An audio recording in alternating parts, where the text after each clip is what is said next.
sintonia, troca de experiências e um bate-papo descontraído sobre o espiritismo na sua manhã. Deusa Nogueira explica a mediunidade no nosso dia a dia. Começa agora, na sua Rádio Rio de Janeiro, o programa Conversando sobre Mediunidade. Olá, amigos queridos, ouvintes da Rádio Rio de Janeiro. Deusa Nogueira conversando sobre mediunidade. E hoje vamos dar continuidade a essa obra no mundo da mediunidade de Odilon Fernandes, através do médium Carlos Bacelli. E vamos entrar no capítulo 28, em que ele comenta, como sempre, uma carta, a segunda epístola de Paulo a Timóteo, capítulo 3, versículo 12, que fala assim: Ora, todos quantos querem viver piedosamente em Cristo serão perseguidos. E sobre o título Perseguição aos Médiuns, nessa lição 28, ele começa assim: a perseguição aos seguidores do cristianismo é de todos os tempos. Os médiuns, na atualidade, em seu esforço de vivenciar o Evangelho, não poderiam furtar-se ao testemunho da fé. E nesse primeiro parágrafo, ele vai trazendo, evidenciando uma realidade, não é? A gente é só ler o Novo Testamento que a gente vai ver as perseguições. Quem de nós gosta de mais detalhes, a gente tem na obra de Emmanuel, há 2000 anos, 50 anos depois, Paulo Estevão, Ave Cristo e Renúncia, bem circunstanciado.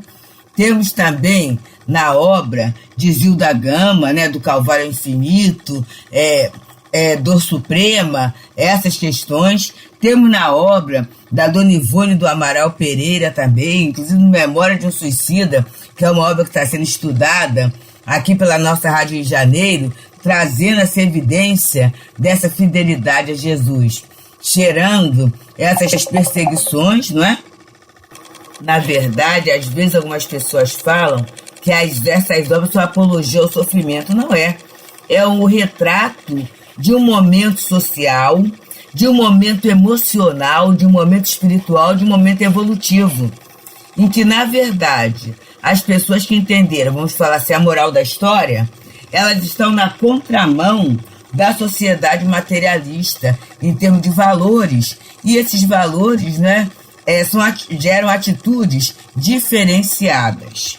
E esta diferenciação de atitude, naturalmente, né, vai levar a criatura a ter que provar. Não é que ela queira provar, mas vai ser exigido dela aquilo que ele chama aqui de testemunho de fé. Vai ser exigido dela. As pessoas vão perguntar assim: será que isso é verdade mesmo ou é uma fantasia?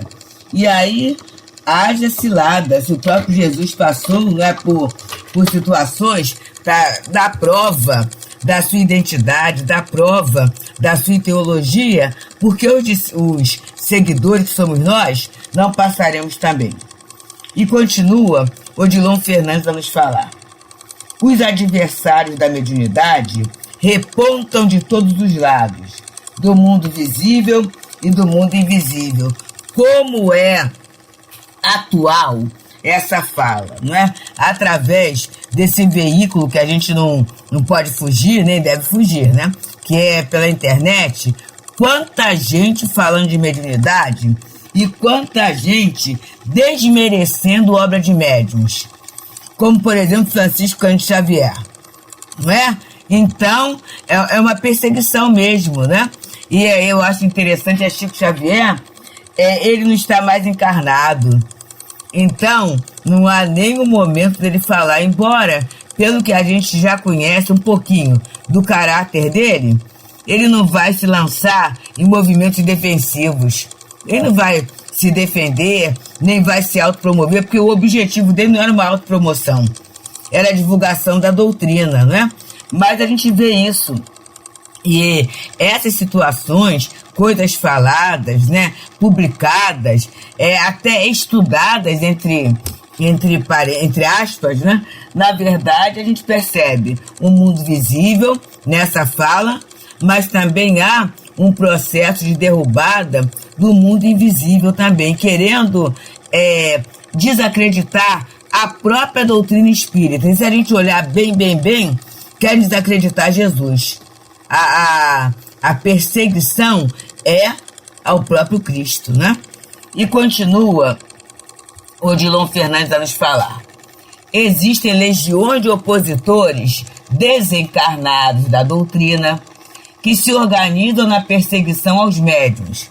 Perseguição direta e indireta, posto que, não raro, os medianeiros são atingidos através daqueles que mais amam, o ponto mais vulnerável de sua sensibilidade.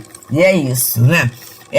Dentro da família, no grupo de trabalho que a gente cria amizade, no grupo social, né?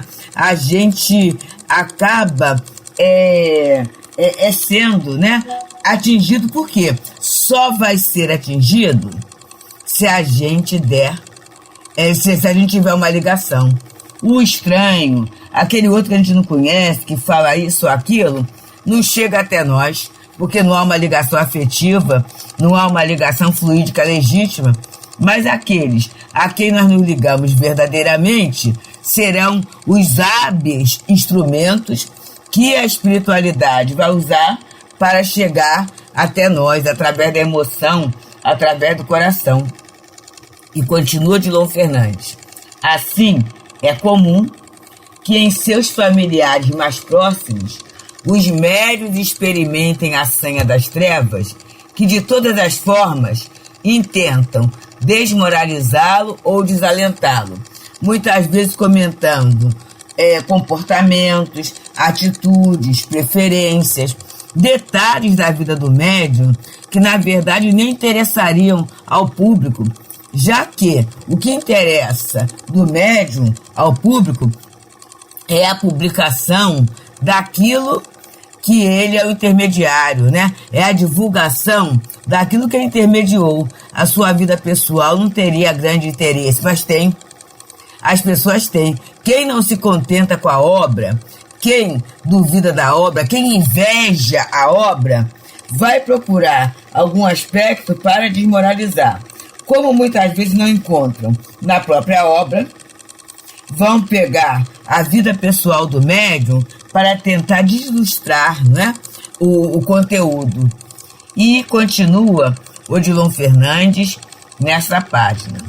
Os desafetos do espiritismo efetuam cobranças difíceis aos seus adeptos, dos quais, mais do que si mesmo, exigem conduta moral irrepreensível. E a gente sabe que é assim, não é? Na verdade, meus amigos, todos nós faceamos dificuldades.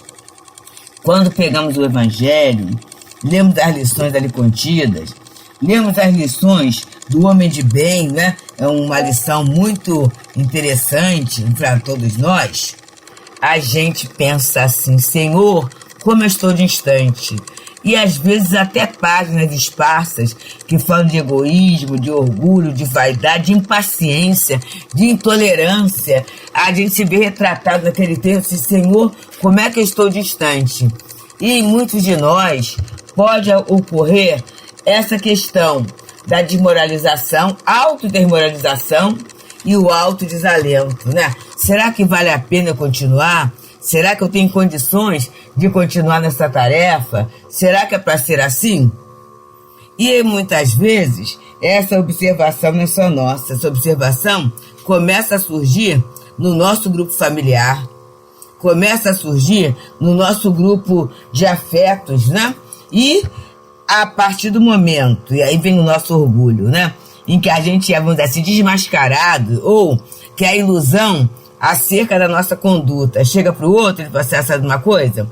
Vou me aposentar, né? Vou jogar a toalha. Não vale a pena eu continuar mais. Mas o estudo vai nos dar que isso é uma artimanha, é uma estratégia. E quando a gente pensa em mediunidade, a gente sabe que já se nasce médium. André Luiz, na belíssima obra Os Mensageiros, vai mostrando, né, as nossas dificuldades, as nossos pontos falhos, e a mediunidade como uma belíssima ferramenta que nos é oferecida para o nosso progresso, para a nossa evolução. Vai ficando muito claro esse aspecto para todos nós, né? Então, não somos médios porque somos perfeitos, mas somos realmente médios para termos o ideal da perfeição, né? O ideal da disciplina, do respeito, desse imenso amor que muitas vezes a gente observa nos espíritos que se comunicam através de nós. A gente percebe a distância evolutiva pela distância vibratória, pelo estranhamento vibratório que é a presença deles junto a nós, né? Mas as pessoas começam a enxergar, porque enxergam os espíritos através da gente, eles acham que a gente é o espírito. Quantas vezes os médiuns passam por dificuldades porque no seu setor profissional as pessoas vão procurar aquele médium em função dos espíritos que o assistam. E ali naquele momento ele está, no máximo, né, com a assistência de espíritos que se afeiçoam na sua atividade profissional de acordo com a sua ética, com o seu respeito, com a sua consciência profissional. Necessariamente não estarão os espíritos que o assistem no centro, na tarefa mediúnica, ali na tarefa profissional. Até porque isso configuraria uma mediunidade paga, né? Uma mediunidade remunerada, que não é o desejo de nenhum médium espírita, de nenhum trabalhador da tarefa de Jesus, né? A gente tem como meta o dai de graça aquilo que de graça recebestes. Então não seria e nem seria interessante os espíritos estarem à nossa disposição 24 horas por dia. 7 dias por semana, 24 horas por dia, 7 dias por semana, só a Rádio Rio de Janeiro, né, meus amigos? Que está no ar esse tempo todo. Mas os espíritos, até porque ligados às casas espíritas que frequentamos, as casas espíritas que nós trabalhamos, elas têm trabalho, gente. Elas têm trabalho mesmo, e sobretudo quando nós não estamos lá. A casa espírita é um posto de socorro, né? Hospital de almas, né? 24 horas por dia. Então tem as equipes ali que estão trabalhando. Daí muitos de nós até sonharmos. E sonhei lá no centro, mas tinha umas pessoas que eu nem conhecia. Umas que eu conhecia, outras que eu não conhecia. O que é isso? É a equipe espiritual realizando trabalhos belíssimos, belíssimos mesmo. Algumas vezes, alguns de nós vai ou participa como aprendizado, ou até na doação do fluido material. É só isso. Mas eles fazem o trabalho em equipe, né? Aproveitam o tempo. Então, como é que eles vão poder ficar comigo na minha atividade profissional assessorando? Não é assim. E até para nós que usufruímos da mediunidade, temos o nosso espaço e o nosso momento para saber que na casa espírita certamente seremos atendidos e muito bem atendidos. E aí, continua então o nosso Dr. Odilon Fernandes, nessa lição 28 da obra No Mundo da Mediunidade, através do médium Carlos Bacelli, em que ele vem analisando a segunda epístola de Paulo a Timóteo, capítulo 3, versículo 12. Ora, todos quantos querem viver piedosamente em Cristo Jesus serão perseguidos. E o título é Perseguição aos Médiuns. E ele continua falando assim: os médiuns e os companheiros espíritas, de maneira geral, não devem se consentir o desânimo quanto alcançado pelas trevas nos que lhes são mais caros ao coração. Necessário compreender que, seja qual for a nossa condição espiritual, na crença que abraçamos, ainda não passamos de espíritos em prova, nós e aqueles que renasceram ao nosso lado, como que para testemunhar de perto a nossa mudança e se convencerem de nossos novos propósitos. Olha que interessante, meus amigos. É isso, né? Muitas vezes a prova vem para que a gente exercite a resistência no bem, a persistência no bem, a opção pelo bem. Como certa feita, Rafael, um dos benfeitores espirituais aqui da casa de Teresa d'Ávila, colocou, né? Esse caminhar na opção e na decisão pelo bem. Quer dizer que a gente conseguirá sempre? Não. Mas nós em Jesus, ele fala, encarnados e desencarnados, já procurando entender a vida em nome de Jesus e a optar pelo bem, pelo melhor. E aí aquele que está ao nosso lado vai fluidicamente e através da observação, vendo assim, fulano está no esforço. Tem hora até que cai, mas ele está nessa tentativa. E isso vai até estimulando o outro a mudança. É conforme ele coloca aqui no começo, testemunho de fé. E ele vai continuando assim.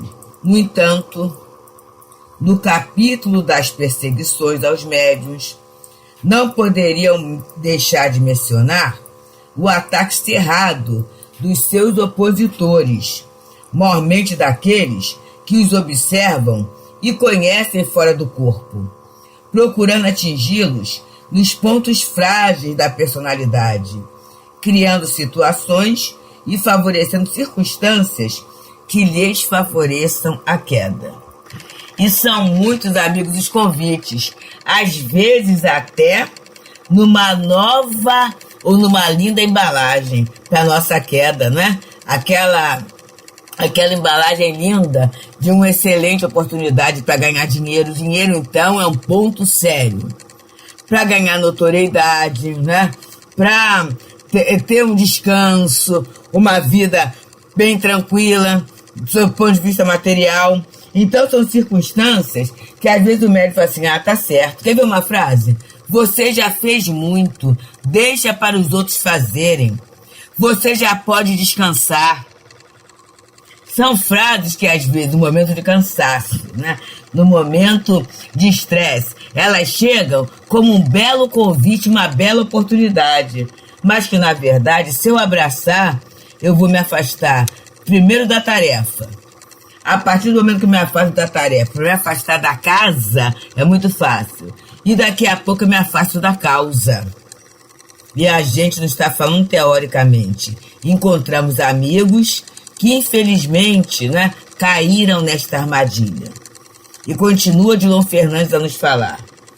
Quando as hostes do invisível pretendem comprometer o trabalho de um médium, cuja produção de luz as esteja incomodando, encomendam o estudo da sua personalidade e, se possível, adentram-lhe o karma, concentrando-se em sua fragilidade de caráter ou no ponto que se refere mais suscetível de cometer deslizes. Olha só, encomendam um estudo da nossa personalidade.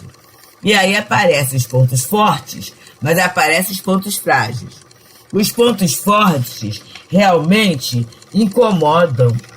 Incomodam porque os pontos fortes são os alicerces para a produção luminosa. E aí eles vão combater os fortes, não vão combater os pontos fracos. E vão ver o ponto de caráter, né? A situação da dívida, a situação do ajuste. E aí vão se concentrar ali. Para quê? Para que a gente cometa aqueles deslizes que já nos são conhecidos ao longo da nossa vida, da nossa trajetória espiritual.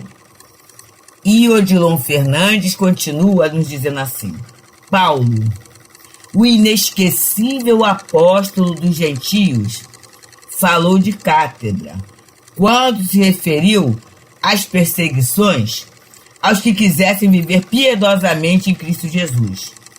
Porquanto, sem dúvida, ele conhecer os dois lados da questão, o de perseguidor primeiro e o de perseguido depois. Ele sabia da imaginação doentia de quantos se lançam contra os que seguem descerrando caminhos espirituais à humanidade. Afeição de luzeiros, norteando os que avançam nas sombras. É interessante, né? Paulo viu na sua própria pele essa situação, como ele fala. Primeiro perseguidor e depois perseguido, né? E ele viu, e nós vemos, e é muito interessante o Paulo Estevão, a obra, a gente vê quanta dificuldade ele passou na família, no grupo de amigos antigos e no próprio meio cristão, em que as pessoas não acreditavam na sua idoneidade, né? Não acreditavam na sua possibilidade, e ele é lançado a fazer um trabalho diferente aos gentios, que é aquele grupo que não estava preparado ainda para a ideia do Deus único, por essa ideia da revelação cristã. E ele pega o trabalho, né? E ele fala da dificuldade, ele fala dos tormentos, ele fala do espinho que ele traz. Ele fala das muitas tribulações que passou. É só nós pegarmos no Novo Testamento as cartas de Paulo, em que ele abre o coração. E no Paulo Estevão fica muito claro no romance, né? E temos filmes, muitos noticiários, documentários, mostrando a luta dele para ser fiel, conforme Jesus falou, né? Ser fiel até a morte e eu te darei a coroa da vida. Paulo teve essa luta de fidelidade. E o Odilon Fernandes encerra essa belíssima página, que é o capítulo 28 do Mundo da Mediunidade, que ele intitulou Perseguição aos Médiuns, assim: indispensável, pois, que os medianeiros compromissados com a causa estejam sempre preparados para as artimanhas dos adversários da fé na imortalidade, considerando e admitindo a hipótese de caírem a qualquer momento. A gente pode cair a qualquer momento. Somente assim, eles lograrão, de sua própria debilidade, extrair o suplemento de força de que carecem, para, escorados no cajado da humildade, seguirem cumprindo com o dever nas surpresas que a vida lhe reserve. Então ele fala aqui algo muito interessante. Primeiro, é a gente saber que tem os adversários da fé, que virão contra nós. Mas também a gente admitir a possibilidade que a qualquer momento a gente pode cair. A qualquer momento a gente pode até não conseguir erguer-se. Para quê, gente? Para a gente trabalhar a solidariedade, a fraternidade, o companheirismo, para a gente não se achar que porque é médium, que porque está amparado na doutrina espírita, a gente é melhor do que alguém. Esta é uma grande ilusão que vai dar para os perseguidores espirituais campo para atuar. É justamente nessa área, nessa hora, em que eles atuarão, né? Então, que a gente possa, ele fala, apoiado no cajado da humildade. A humildade, eu posso fazer isso, mas eu posso cair, né? E a gente seguir a vida, cumprindo o dever. Nessas surpresas que a vida reserva para cada um de nós. Então, meus amigos, que a gente possa bem aproveitar isso, né? Que a gente possa entender esses assédios que ocorrem na nossa vida, que ocorrem no trabalho. E que a gente entenda que o assédio não é pelo nosso mérito, não é pela produção. É porque a gente já escolheu a trabalhar com Jesus. A gente escolheu o campo do sacrifício, da renúncia, né? Do esforço, da disciplina para sermos trabalhadores do bem. Mas que a gente, quando estiver o coração muito apertado, a gente lembre sempre que o trabalho é de Jesus e da palavra linda de Jesus. No mundo sofrereis tribulações, mas tende bom ânimo. Eu venci o mundo. Muita paz.